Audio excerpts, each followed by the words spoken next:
Is going on, ladies and gentlemen? It's your boy, UnclefOOlio, and I'm back with another episode of the Kontroversy, ladies and gentlemen. As always, these episodes are sponsored by Nothing But Knicks. Make sure you like and subscribe to the channel. Also, hit the notification bell to be notified anytime we go live, whether we got pregame coverage, postgame coverage, shoot-around videos, Queens Court videos, any type of draft breakdown videos, anything. NBK has it all, ladies and gentlemen. I'm going to welcome you to this episode, and I have some special guests here today. It's going to be my man CP the Artist from the CP the Artist channel, and my man Andy from the NBK Network. So let's say what's up to these fellas, and let's get them in here. What's going on, fellas? What is going on? Great to have you, my guy. Yo, what up, guys? Happy to be on with you guys. Yep. First you were gonna make it, man. I was almost late. Almost. He came just in time. He reached the finish line just in time. But I do want to wish everyone that's out there happy Father's Day, happy Juneteenth. Andy, I don't know if CP the Artist, you got kids, CP? No. All right, so yeah, forget about you. Andy, happy Father's Day. You know what I'm saying? Hope you have a blessed weekend. Not quite. So yeah, today, listen, obviously with the topic of this video, the title, with the 11th pick, the Knicks are going to what? Right? What are the Knicks going to do on draft day? Draft day, believe it or not, is less than 6 days from now, right? On a Thursday, 5 days from now. And on draft night, June 23rd, let me plug this in real quick. The second annual NBK draft party in Atlantic City. There'll be a live podcast, live DJ, live video shoot. $40 for a VIP ticket, $30 for draft night only. Get your tickets now. Yes, ladies and gentlemen, yes, the NBK draft party is going to be live in Atlantic City at the Flagship Resort. I'm going to post a link in the description of this video. If you still get your tickets, it's not too late to get your tickets. There's going to be a nice party. We're going to have live music. We're going to have DJ Shuttle there. We're going to be doing the newest NBK intro video. So definitely come check us out June 23rd at the Flagship Resort. I'm going to post a link in the description shortly. But obviously, the topic of this video, we're going to be talking about the draft, ladies and gentlemen.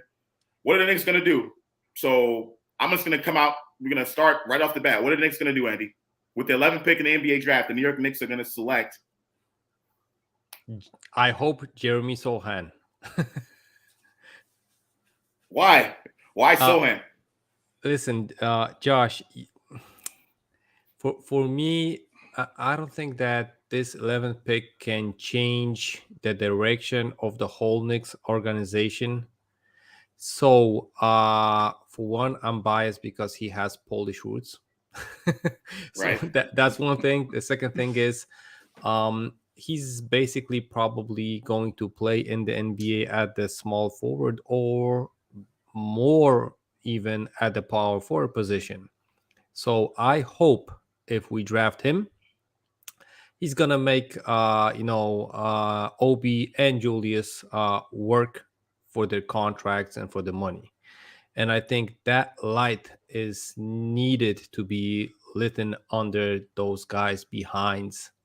So we know that they will produce and, they're going to give everything possible because Jeremy Sohan is a guy that, for me, his ceiling probably is Draymond Green type. His floor is probably more like, for Knicks fans, Ronaldo Ballman.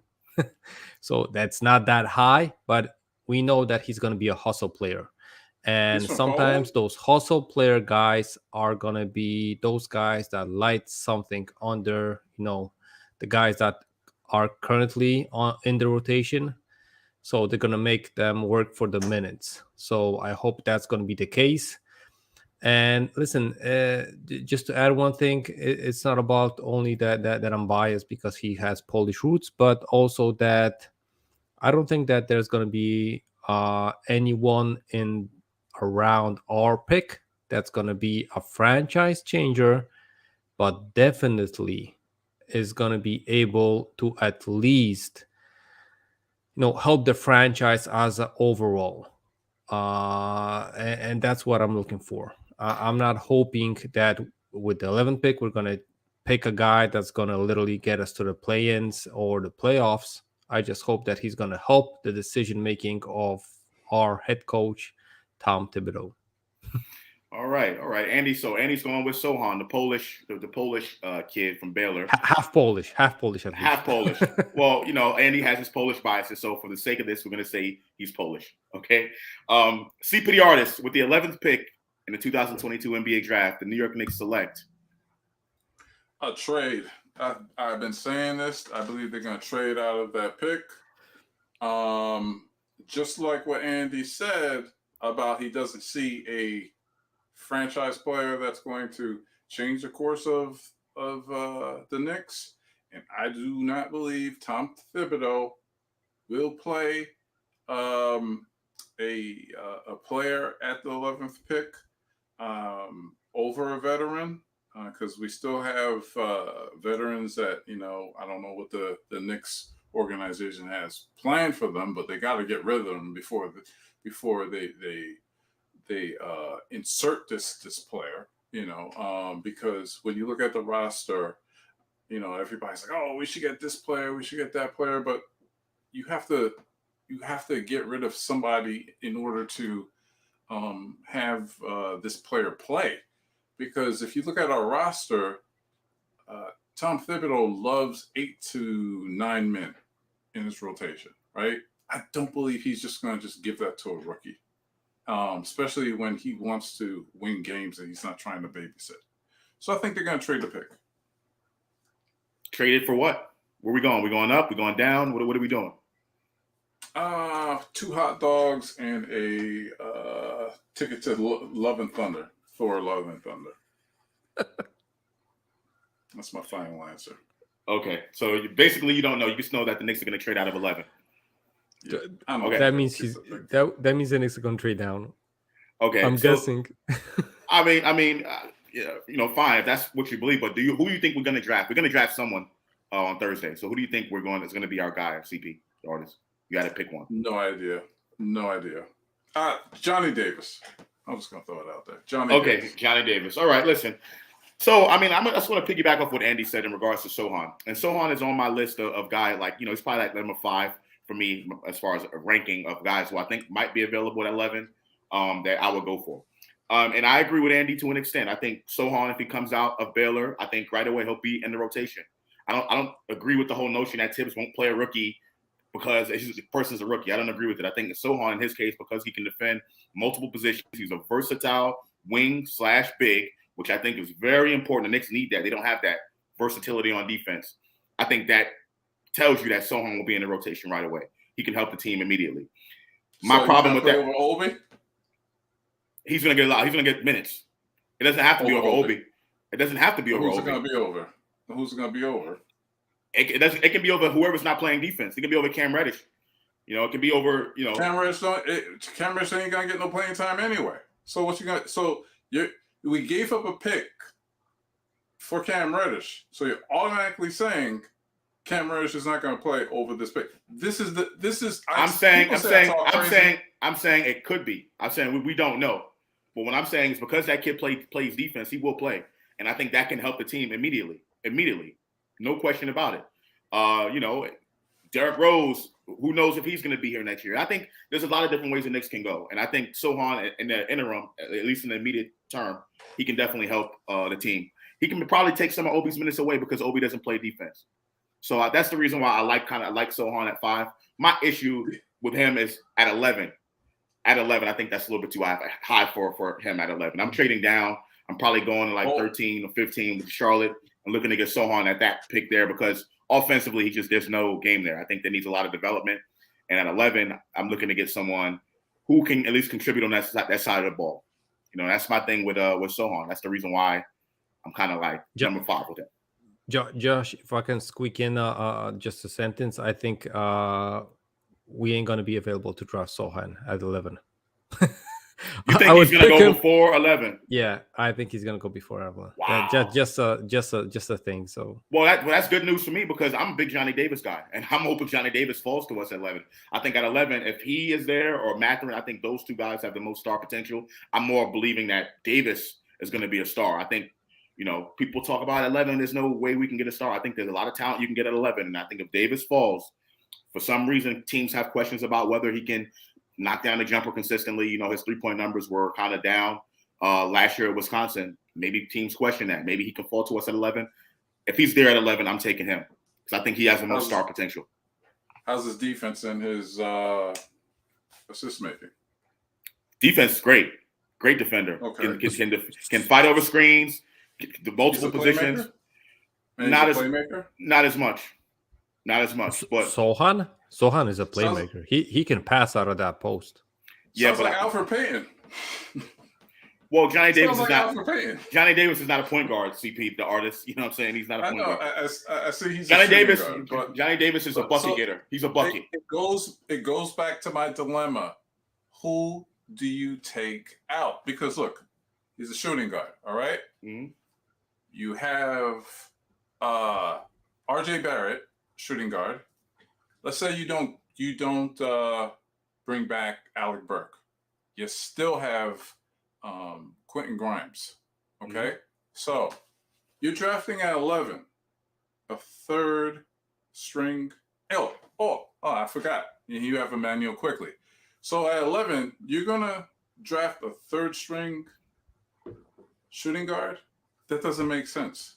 This is why I believe they're going to trade the pick. Because no matter where you go, Andy said this guy, I'm assuming he's a forward, right? Yes. You're not going to play him over. You're not going to share minutes with him with Julius Randle or Obi, depending on what they do in the offseason, right? You know what I mean? So where do you put these guys? And you have Cam Reddish. You have the Cam Reddish thing. I think it's simpler than you're making it. You're making it out to be. I think in a rotation, it's more complicated than you think it is. No, I think it's very simple. I think in a rotation, right? You can. This is not NBA 2K where you have a backup point guard, you sub out a point guard for a point guard. I think the Knicks, if you have versatility there, you can mix up the rotations, and you can have sometimes 3 guards out there, or 3 forwards. You know who or our whatever. coach is, right? I know who our coach is. Right? I know, and that's the issue, though. I think the Knicks didn't have that versatility to give him, a little bit more options to do try some stuff that's different. You know what I'm saying? Mitchell Robinson, for example. Mitchell Robinson plays center. Can't play any other position except center. Having Sohan would help in that sense. He can play some center. He can play some 4. He can play some 3. I think that helps the Knicks defensively and offensively, in my opinion. So, again, I like versatility, defensive versatility. So I have no problem with drafting Johnny Davis there. Worst case scenario, they fight out and the best player wins for the position. You know what I'm saying? Why trade down and get more young guys and more rookies? And then that's going to create a bigger problem than what you're talking about. And I don't believe a lot of these veterans will be here next year. I think your long lost cousin, Taj Gibson, he's probably going to be gone. Knicks are going to save that $5 million or whatever for the salary cap. And I think, a lot of other vets will be gone. Here's the thing. You trade down so you don't have to pay as much. It's like what we did last draft, right? End up getting who we wanted, but we end up trading back just to save a couple of $1 million. We have to put in the mathematics of the thing. Let's say they go overseas and they have a stash pick. They get a stash pick. They don't have to worry about playing him and so forth and so on. I just don't know where you put the kid. You know what I'm saying? Unless you get that, unless they trade up in the draft and they get that point guard of the future, because that's who we really need is a point guard. Don't give me this another forward. I'm sorry, I can play forward. Time out. Go ahead, Andy. Go ahead. Yeah, CP. My question is if you even had a top 5, 7 pick, if you would pick a point guard, we all know that Tibbs would be hesitant to play him at the starting role, right? That's why I am picking a guy that's going to be literally the third guy in the rotation at his spot. And Knicks fans ain't going to be mad if he doesn't get minutes. But if he fights, and battles out a couple of minutes a game, we're going to be like, who? Knicks fans will be mad if the kid don't get minutes. Trust me. Yeah. If the team is winning, it won't matter. They would get mad. What? If the team is winning, it won't matter. Yeah, that's definitely you will have some type of hive. You'll have some type of hive be like, oh, why aren't you playing this guy? Oh, this and that. Da da da da da. He'll have a couple of good games in the summer league, and then maybe a flash in preseason, and all of a sudden there's going to be a debate with Knicks fans. Oh, you should play this guy. CP, Come on, okay, now. here's we where Knicks fans. here's where you were wrong about something you said earlier. You said the Knicks traded back. I'm never wrong. You just were wrong. You just were wrong. First of all, we don't have hives. We have hives. Of course we do. I said something you said earlier. You mentioned the Knicks traded down a few picks to save some money. Out. First of all, you mean traded out of the first round to save some money? Yep. The Knicks had the 28th highest payroll in the NBA last year. What are they trying to save money for? What are we trying to save money for? I don't understand that logic. Why are we saving money? And on top of that, second round picks don't have any value. So to me, I think I'll tell you why. I'll tell you why. You save money, not for the sake of saving money, is because Thibs is not going to play. That pick has no place in the lineup, in the roster. That's why you move him out. That's why you're like, oh well, let's put him at the end of the bench. It really ain't gonna cost us anything anyway. Who's gonna care about the second round pick out of Yeah, but that's not a money thing. Croatia or something like that. That's not a money thing. Actually, hold on, CP. Having a second round picks, really, you want to have first round picks because they're easily tradable. You can trade first round picks because their money's more liquid. Because second round picks don't have guaranteed money, it's best to draft. You're missing my point. But you mentioned the money part, so that's the reason why I corrected you with the money part. But go ahead. Yeah, you're missing my point. So yeah, if you say, that's what I'm saying, it's more valuable to trade a first round pick, so they could obviously trade for another asset, and in exchange, it might be a second round pick with something else. That's what I'm saying. But at this, I do not see the value where they're going to say, oh, this kid right here is a game changer, a life changer. Thibs, could you use him? Where are you going to play him over? Oh, so we're just going to get rid of XYZ. See, the thing is, it's like with Knicks fans, we forget that even if we pick this player at 11, right, we have to say, where does he fit and who is going to be taking out that rotation? Right now, I think we don't really know what the rotations are going to be. Right now, we just don't know. We know RJ is probably most likely going to be there. I think Tibbs fell in love with Grimes, so we'll say him. He didn't fall in love with Grimes. Stop it. Grimes, because of COVID, Grimes was playing very well, and he had to play him because there was like the roster was like done, right? Okay. And that was it. But we would have never seen the light of day if it wasn't for COVID. He would have never seen the light of day if it was everything you said might be true, but that's how it happens in the NBA. And I think now that Grimes shown himself to the coach, I think Grimes is not coming out the rotation. So I'm going to say this is my Knicks rotation for next year, the way I'm thinking about it. RJ, Grimes, Quickley. Tibbs doesn't like to play rookies. This dude Quickley came out and beat out Frank Ntilikina and Dennis Smith Jr. in his first year in his rookie year. So, that's not saying much. That's like me beating you in a but he doesn't play rookies though. You see what I'm saying? So no. Listen to what I said. It's like me beating you in painting. Like you said, Dennis Smith Jr. and my beloved Frank Ntilikina. Duh. What do you mean, duh? I think so. He does play rookies. Who could beat out Frank Ntilikina and Dennis Smith Jr.? Only thing I know is he plays rookies. By default. That's the point. He plays rookies, man. That's the point I'm trying to get across. No. You ain't gonna go there. All right, let me finish. Let me get. No, hold on. I'll let you go. This is my rotation. I got RJ. I got Grimes. I got Quickley. Those are the three that come off the bat. Randall, if he's here, Randall's going to be there. And at the 5, I'm thinking Noel, if Noel's healthy. So that's 5. Starting 5. Well, not really a starting 5, but just 5 off the bat. Then you got Fournier. Let's see. Fournier, Obi, 7. I'm kind of split on Cam Reddish because I don't know what's his health going to be. But I think if he's healthy, he's there. Julius. I said Julius. Yeah, I said Julius already. And then I think that 9th, 10th spot are up for grabs. I think Burks. Yeah, that's what Sims could be a center. Oh, I think if we draft Sohan, I think Sohan could be a backup center. Wait. Who's your point guards? I said Quickley already. Quickley. Starting point guard? Yeah, if it's either going to be him or Brunson, whoever we go out and get. We talking about a rebuild right now. No, I don't think it's that difficult at all. I guess Knick fans are kind of trying to internalize it and think about who's going to be here. I think injuries played a big part in what happened last year, no doubt. But that's the way it happens in the NBA. A lot of people are going to hope that Cam Reddish can be that guy, but I just haven't seen it yet. Like Cam Reddish is due to get paid next year.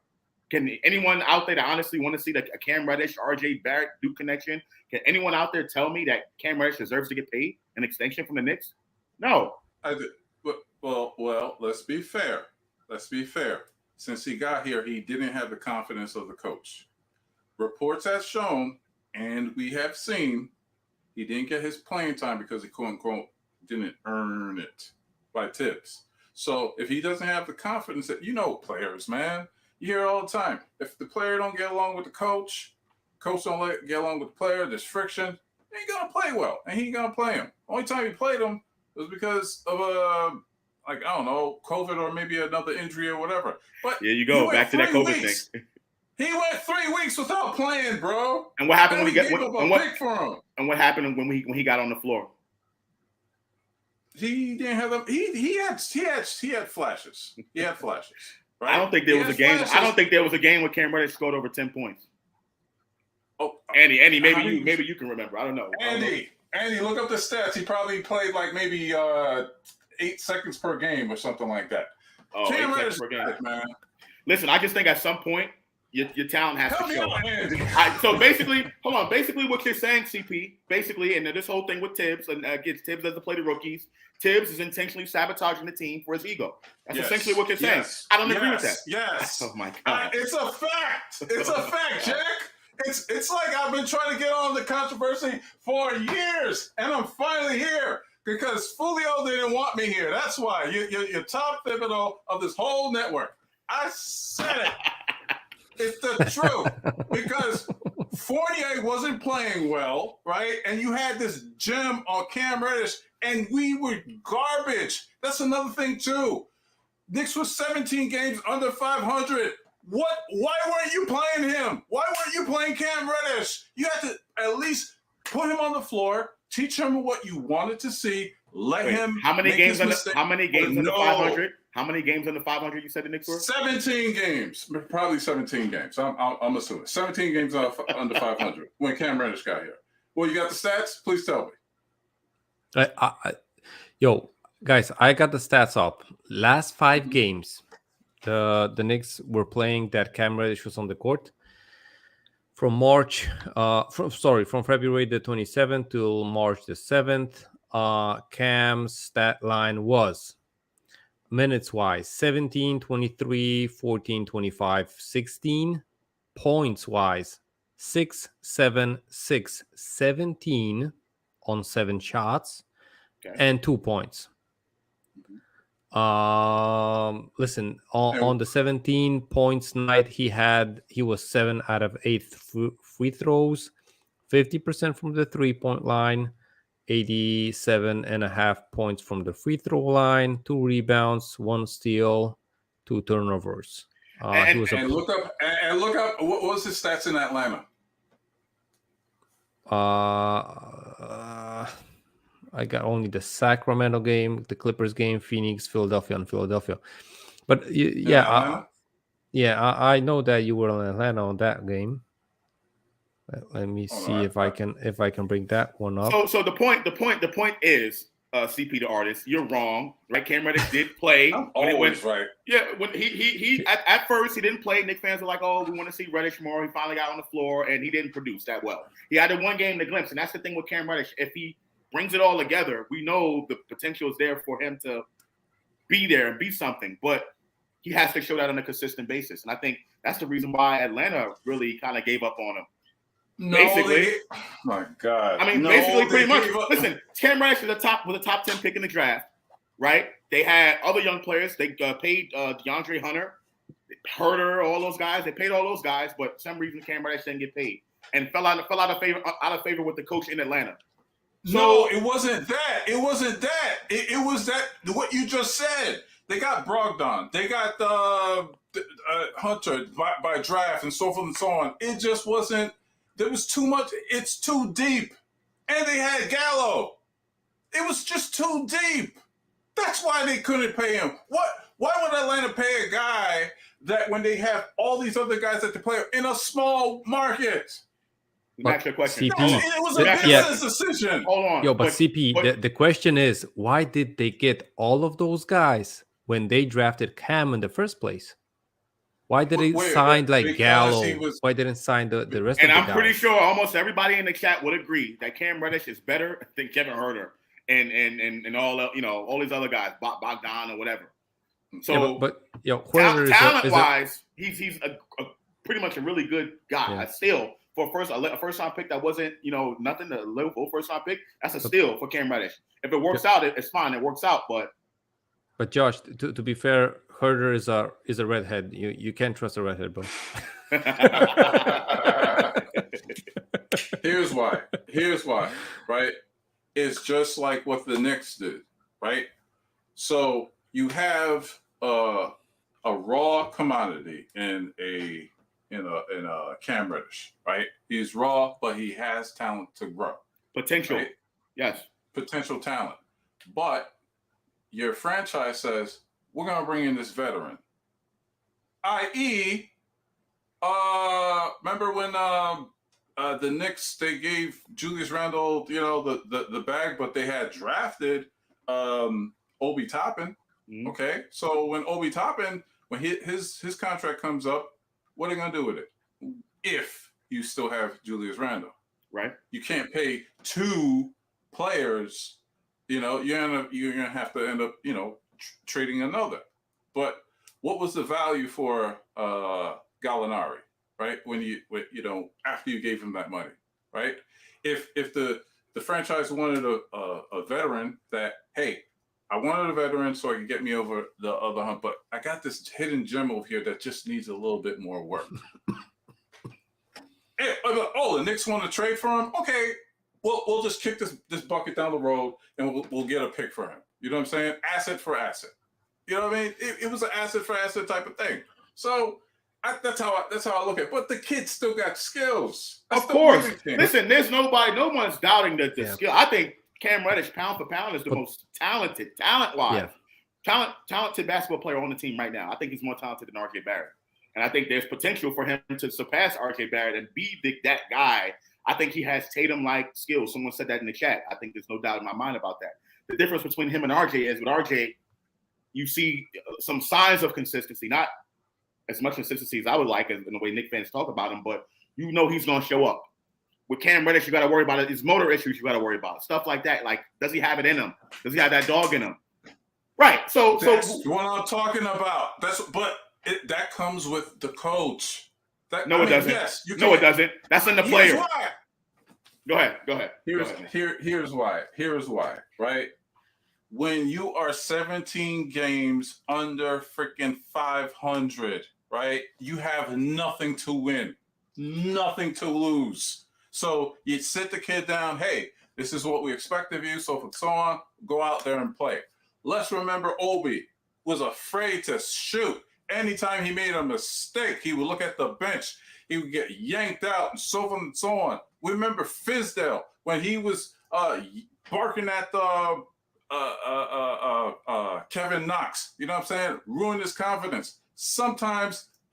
Not sometimes, but a relationship between a coach and a player, it really helps. Julius Randle, highest paid Knick that we got, right?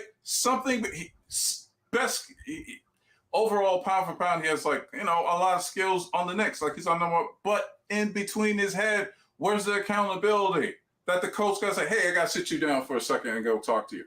What you're doing, get your mind right. It's a mental game other than a physical game, man. Of course. And I think that's I think the onus. Hold on. You can't coach and teach mental toughness. It's either you got it or you don't. That's just as a player, right? And again, that's the question you have with Cam Reddish. Does he have it in him? Does he have that dog in him?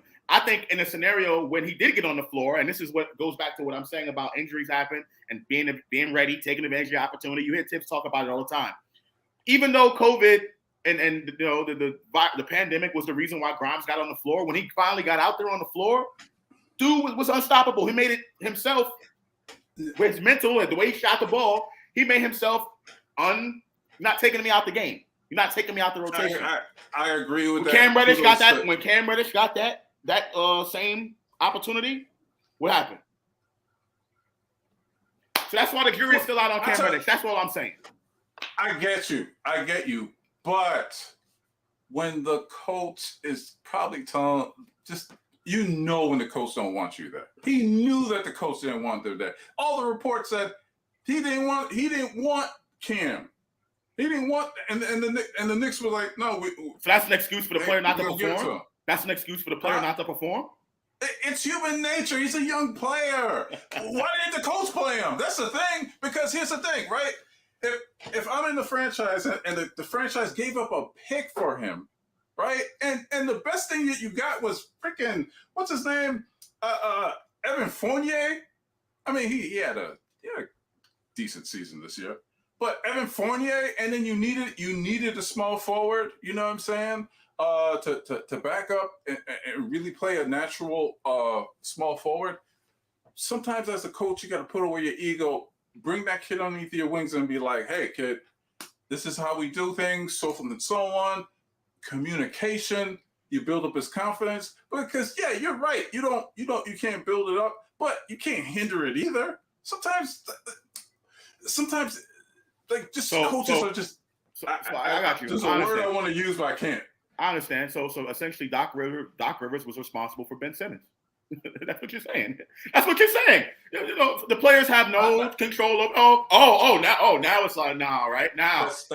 That's apples to oranges. Okay. Why is it apples to oranges then? He's a head case, man. He was that way in freaking LSU.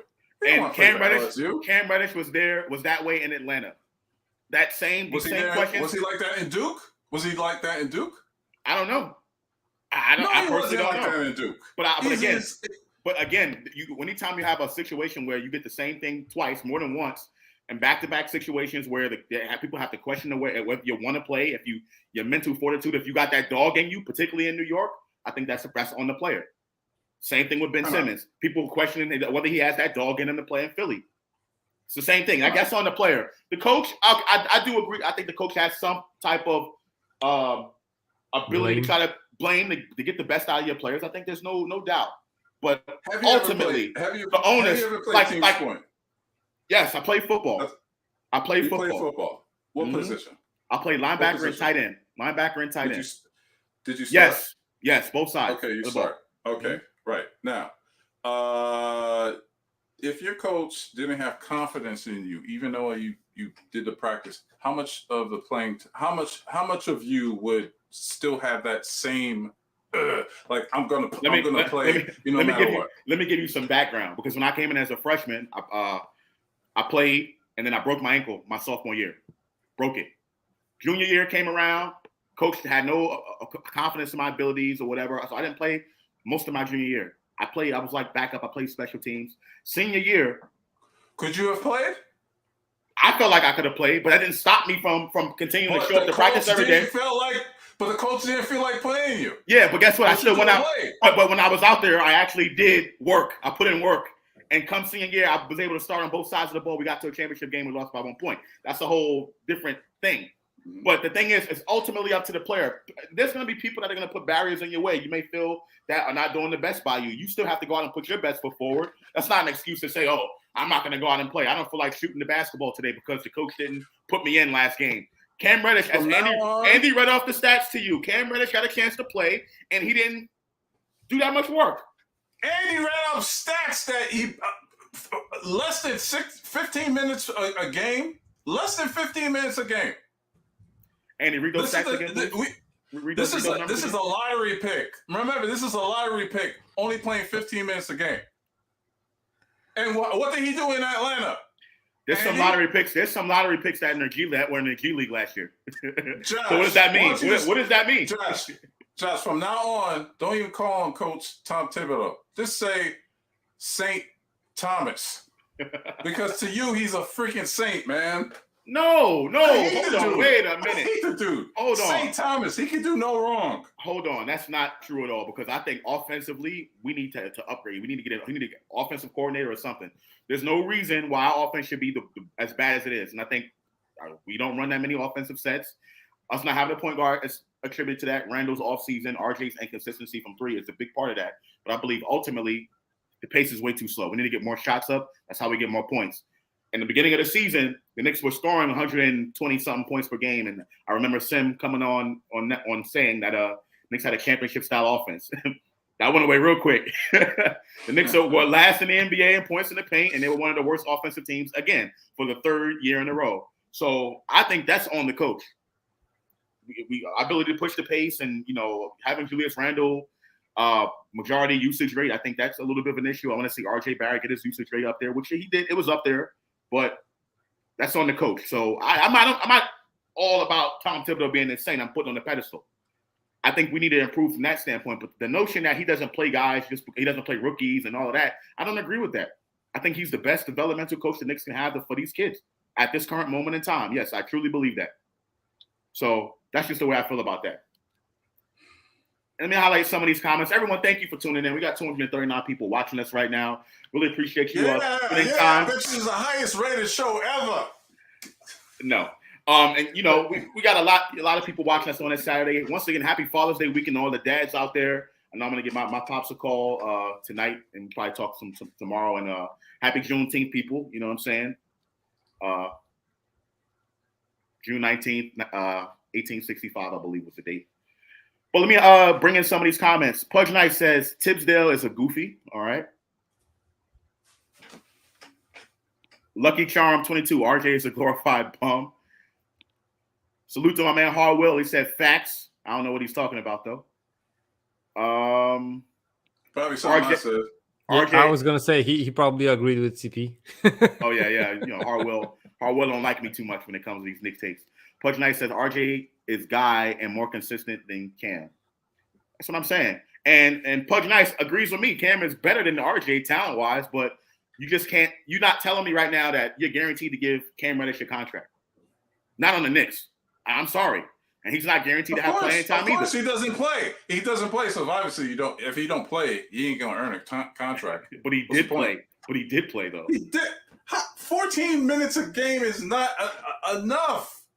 Andy, say something, man. Yo, CP, I'm just gonna say this, bro. That listen, I'm tired of defending players over playing time of the coaches, because when I was defending Fran Ntilikina, none of you guys were speaking up.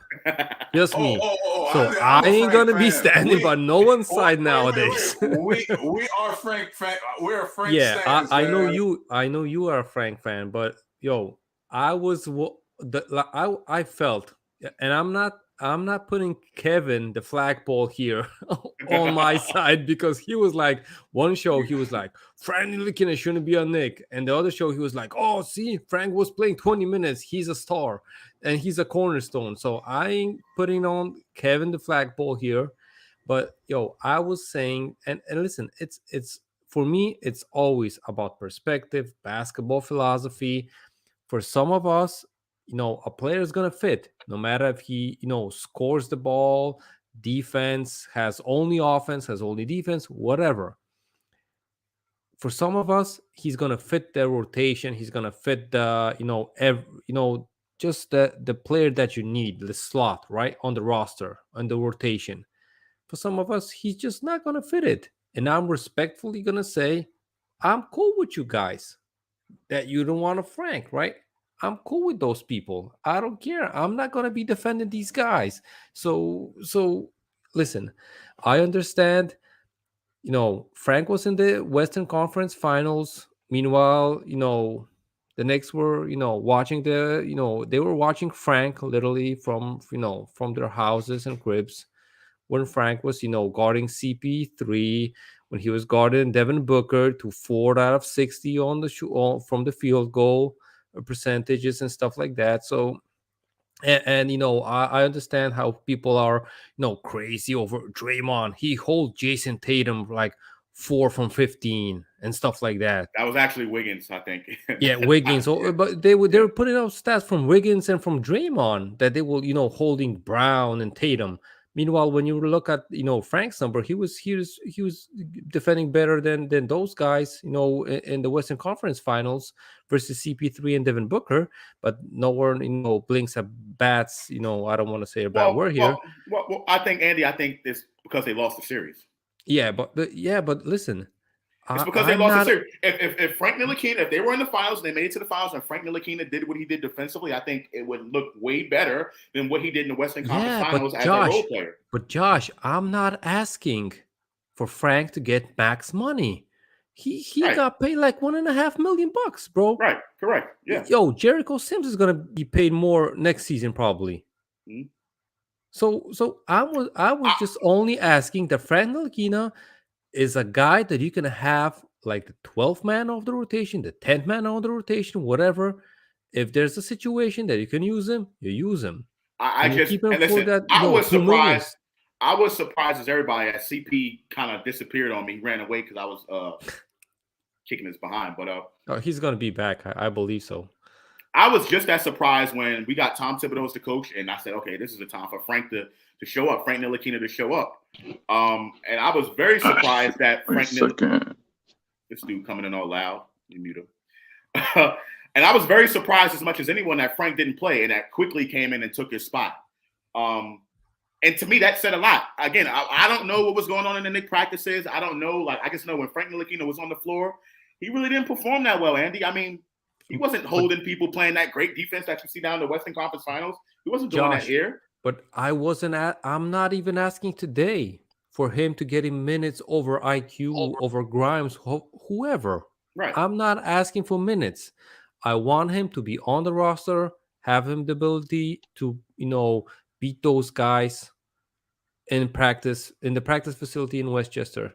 If he ain't going to get there, I still think that he is way better on the bench than a guy like Farron Hunt. Okay. You don't know what Farron Hunt is going to bring you. You know what Frank is going to give you. Well, Farron Hunt, I'm not. To be fair, Farron Hunt was a second-round pick. He had signed a two-way contract with the Knicks. His money was not guaranteed. $1.8 million and not Frank only made 1.8, whatever. But just to be fair. Yeah, but listen, 1.8 unguaranteed versus 1.8 for Frank guaranteed is not a difference from James Dolan. So, what draft pick was Frank Ntilikina? Josh, that doesn't matter. I'm not asking. No, I think it does. I know. I think it does matter in the sense that you for most of the fans, it does. Well, I think for the organization as well, you basically drafted a guy who now you want to put at the end of the 12th man on the bench. You drafted a guy that high, and I think the franchise thought they were getting a little bit more out of him, even though it's Phil Jackson made the pick or whatever. I think that matters. But Josh, listen, we see Marvin Bagley be playing on the Pistons, and he doesn't have a guaranteed contract. He was like a top 4 pick. Mm-hmm. And nobody know if he's going to be beyond the Pistons or if he's going to be a free agent, whatever. Yeah, but we don't know what's his contract right now. Let's talk about his contract. Yo, he was basically on the rookie extension. He's not promised a contract for the next season probably. Well, he's still getting guaranteed money though. That's still guaranteed. I don't think so. I think he's a restricted free agent, I think. If I'm correct, I'm going to check it right now. That's guaranteed money. That's different than having a 2-way contract that's not guaranteed. But anyway, let me. We're going to talk about this Frank topic more. I'm sure we are, and we're definitely going to talk about some trades, particularly. Sorry about that. Now, we was thinking you jumped, bro. Yeah, we thought you left. We already crossed you over. Right. One. Real quick, though, I do want to make a transition. I think me and Andy, we're going to have some more shows this week talking about potential trades. What the Knicks can do on draft night. CPD Artist says that he thinks that the Knicks are going to make a trade on draft night. We're not going to stay at 11. He thinks that we're most likely going to trade down.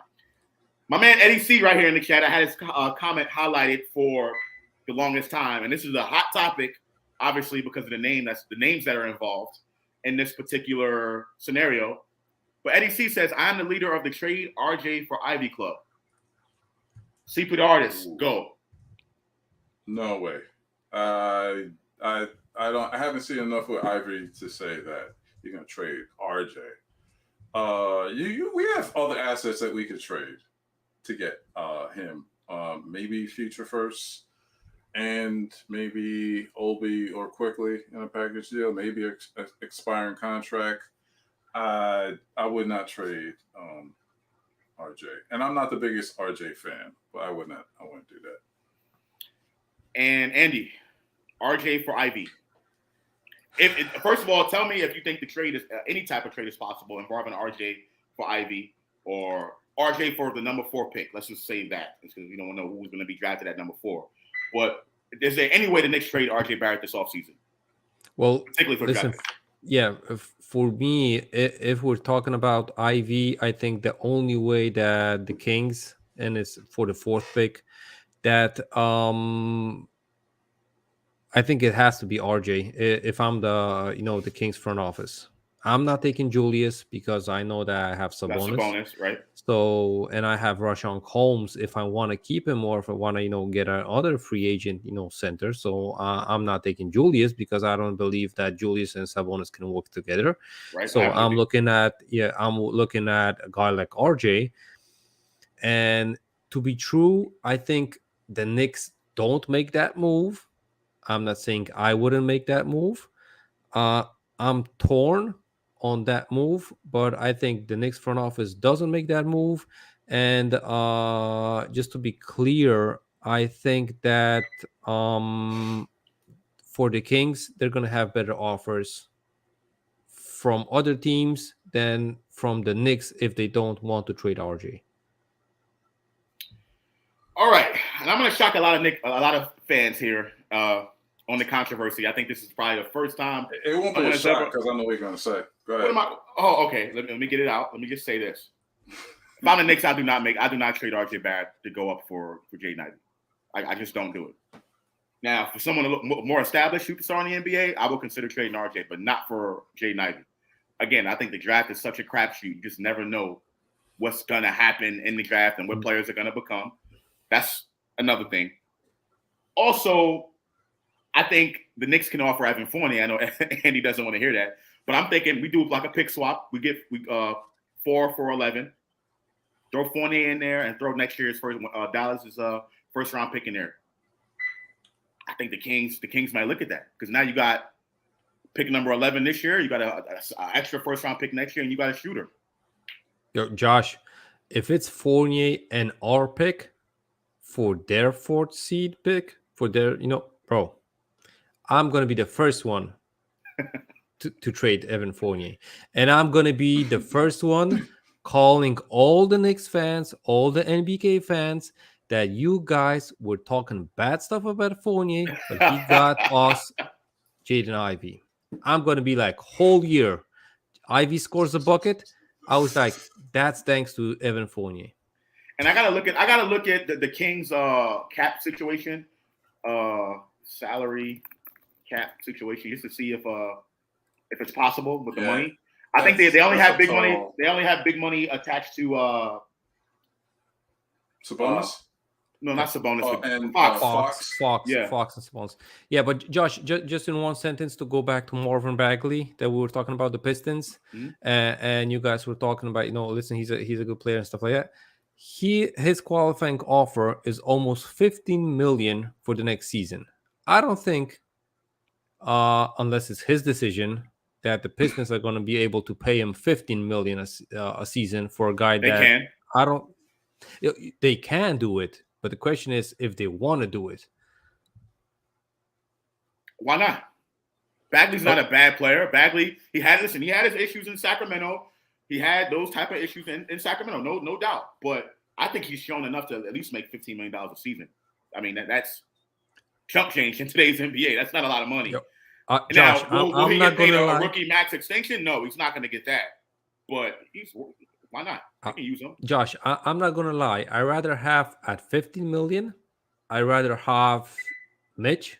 I rather have Rashawn Holmes even, because Bagley is such an unknown commodity for $15 million a year that if I'm a team like the Pistons and I have no idea what's going to happen for, basically half of my roster, I'd rather have a certain situation than unknown situation.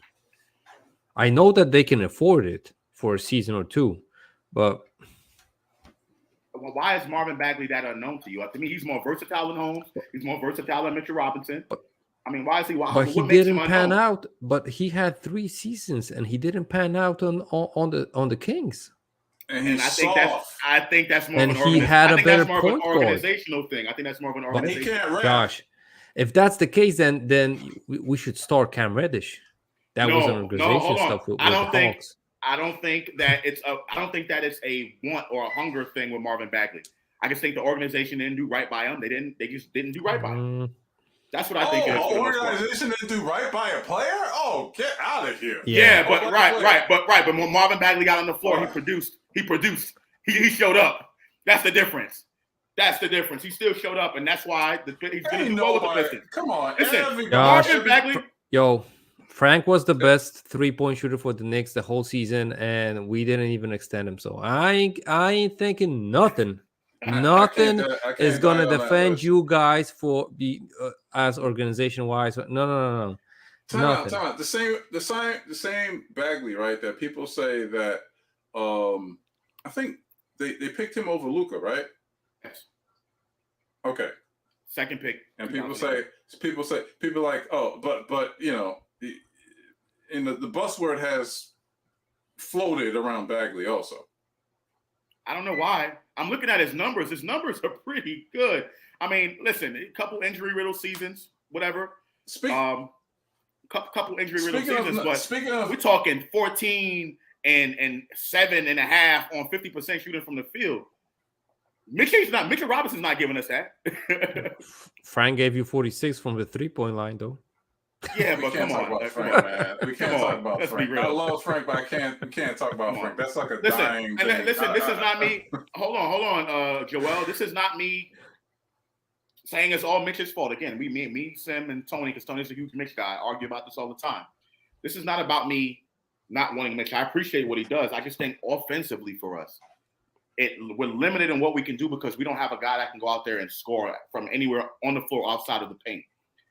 Bagley, to me, he's much more versatile than Mitchell Robinson. You can get more bang for your buck, in my opinion, by having someone like Bagley along playing with RJ than having Mitch out there. That's just my opinion. Maybe I'm wrong. Hopefully I am wrong. Mitch turns out to be the next Patrick freaking Ewing. But I'm just talking about, But, again, the Knicks I think the Knicks they're not going to stay put. This roster is going to be fluctuating. There's going to be a lot of pieces that can move. I think before the season, we'll see some trades. I think the Knicks will be aggressive for Brunson. And I think if that happens quickly, I have no problem with Quickley coming off the bench. What do you guys think about that? Do you think Immanuel Quickley should be the starting point guard next year? No. No way for me. No way. Why? I mean, Knicks fans be like, I didn't see enough. He played against G Leaguers and he had that stretch. He had that one Miami game that he went off. But it felt like that, like he had the green light. Finally. That's another thing too. Like my argument earlier. It was like Phibbs gave him the green light, like at the end of the season, whatever, because he needed offensive scoring. He gave him the green light. But here's the thing. I did see a lot of promise with Immanuel Quickley, but I just need a little bit more when it comes to facilitating. He has played better defense. I've seen spurts where he has played very well. I'm not a fan of his. I'm still with a wait and see. Let's see what he does, this offseason and see what he does, at best, he's a trade asset. Okay. Andy? Listen, and I'm going to bring up again my famous sentence. He is just not my type of a point guard. He plays perfectly with the backup unit, with Obi Toppin on the court. When you bring him to the starting lineup and he has to defer to RJ, he has to defer to Julius, he ain't going to be that much of an effective point guard in that kind of a lineup. If you free ball him and he can decide on every play, he might get you numbers. But if that's not going to be the case, he's just going to be another Alfred Payton, and that's going to be a big problem after a few games for the fans. So listen, I'm with both of y'all. I have no problem with Quickley being a microwave guy off the bench. I think Exactly. that'd be important. I think that'd be really helpful come playoff time. You have a microwave scorer out there who can knock down shots, run pick and roll, change your pace kind of guard. I have no problem with that. But as a starting point guard, if we have the opportunity to get Brunson, someone who's proven without Luka Doncic, because a lot of people are like, oh, it's because he had Luka on his team. Yeah, check the numbers without Luka and check what Jalen Brunson has been doing for a long time without Luka Doncic there. He's a proven starting point guard in this league. I thought that Jalen Brunson trade scenario blew up in smoke based off what the Mavericks just did in the Christian Woods trade. They freed up some potential cap room to re-sign Brunson. Well, I don't think that's the case. They can go over the cap to sign him. So yeah. I don't think that. Right. Yeah, no matter how much they paid for anyone else, they can go over the cap, so they can be, they can have a higher payroll than the Golden State Warriors, even if they want. They're going to be deep into the luxury taxes. Mark Cuban feels like he needs to. He has a contender, and if Brunson feels that way, then Brunson might just mess around and stay. But I think the possibility is still there. The whole point that I bring up quickly is the fact that if we have an opportunity to go get a starting proven point guard in the NBA, I don't think that's going to hurt Quickley. I don't think that's going to hurt Quickley and his development and his growth, because I think him being a really good point guard off the bench is a really good thing. Now, I think we're definitely can benefit from that. And just these last two comments I want to talk about. This is the whole Bagley thing. Like, I'll get killed in the chat. Apparently, people are like, "There's no way Bagley's better than Mitch." These Knicks fans overvaluing their players again. Mm-hmm. Keyshawn says Bagley isn't a bust. In his opinion, he just thinks that he was in the wrong situation, and I agree with that. Bagley score. Wrong situation again. You see what I'm talking about with Cam? Wrong situation. Listen, I know when Bagley got on the floor and Bagley performed and he put up 27 points and whatever, you know what I'm saying? I think that's the difference. That's all right. That's the team. Come on, we're talking about the individual player. We're talking about the player. Second pick in the draft, right? If you're the second pick in the draft, shouldn't your input into the game be more than a lottery team over and over and over again? Sounds like Jamaica Okafor or what's the dude? What if Ayton? Jalil Okafor. What if Ayton didn't have Chris Paul and Devin Booker? The league is not a big man league anymore. As much as I play big man. Right. So you just contradicted yourself because you said you feel like its impact should be more, yet the league is not a big man league anymore. So what are you saying? Well, what I'm saying is that when you are the second pick, you find a way to be a impact in the game. Your team is not. So you're telling me right now that Marvin Bagley has no impact? Marvin Bagley has no impact. Obviously not. They're always in the lottery, and he's always hurt. They're always in the lottery. The Sacramento Kings are always in the lottery, and it's Marvin Bagley's fault. Yeah, if you're a second pick in the draft, if this was Luka, what was he, the fifth pick, and he got traded for the third, something like that,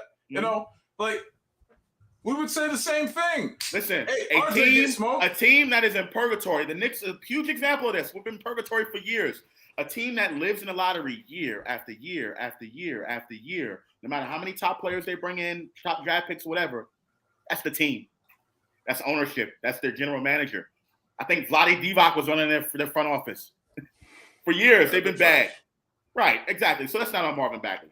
But I want to thank y'all for coming on. We reached that hour mark. I want to thank y'all for coming on. It really means a lot that we got an opportunity to do this. CP, I finally got you here. My man Andy, after a long night with the fam. And I knew you were going to lose.